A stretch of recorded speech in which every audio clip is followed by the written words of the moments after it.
So unfortunately, I had to file for bankruptcy at 19 years old. Completely ignorant as a teenager. Bro, at 19, to reset your entire financial literacy. As a young man, I did all of that. I started at zero. I had no idea how all those mistakes I was making were going to affect my future. Then that's worst case scenario.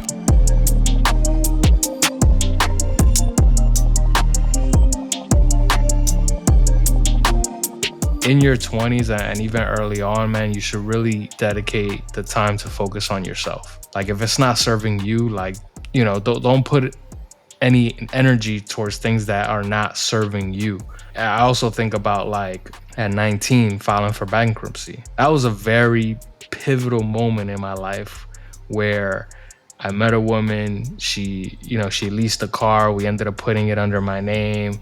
I ended up racking up my credit card bills to max, and I got to an amount of debt that I could no longer pay at 19 years old, making like $6 an hour.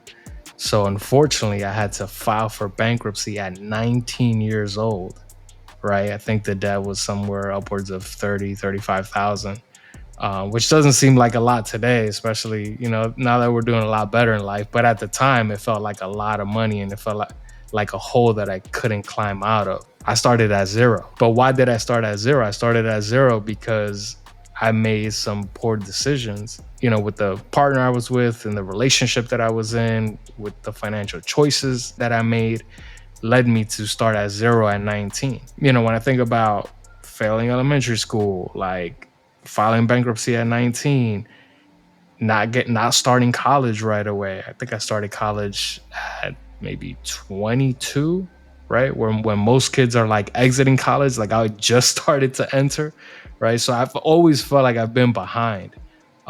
So man, if there's one single piece of advice I could give somebody in their 20s, it's just like really focus on you, right? Don't focus on like a girlfriend.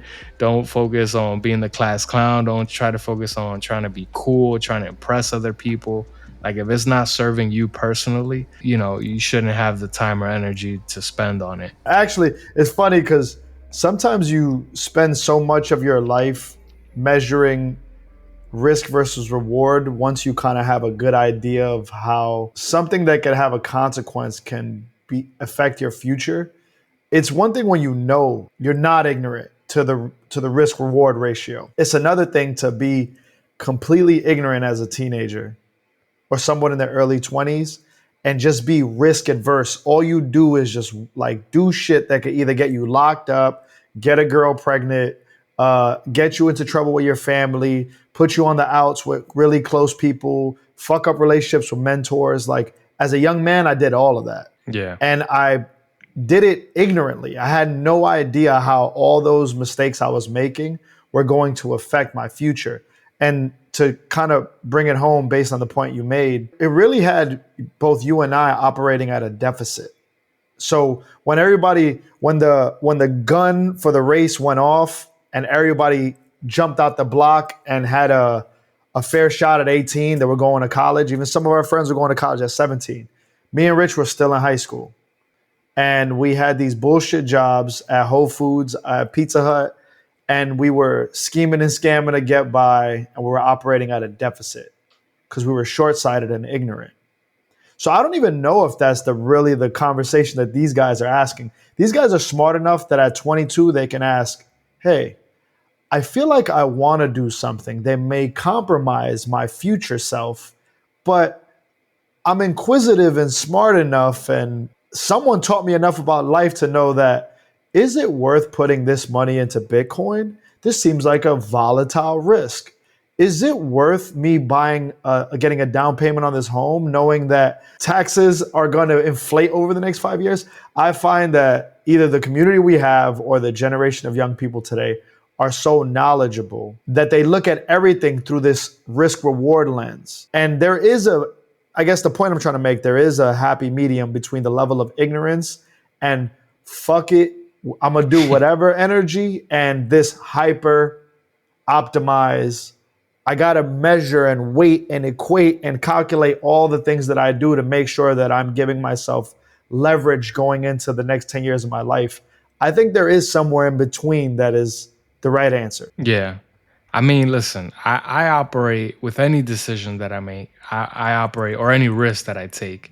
The first question I ask myself is, what's worst case scenario? That's a legitimate question that everyone should ask with any decision you're making, any risk you're taking. The answer to that question is, it might take me 12 months to save up 10,000 for this investment that I'm about to take.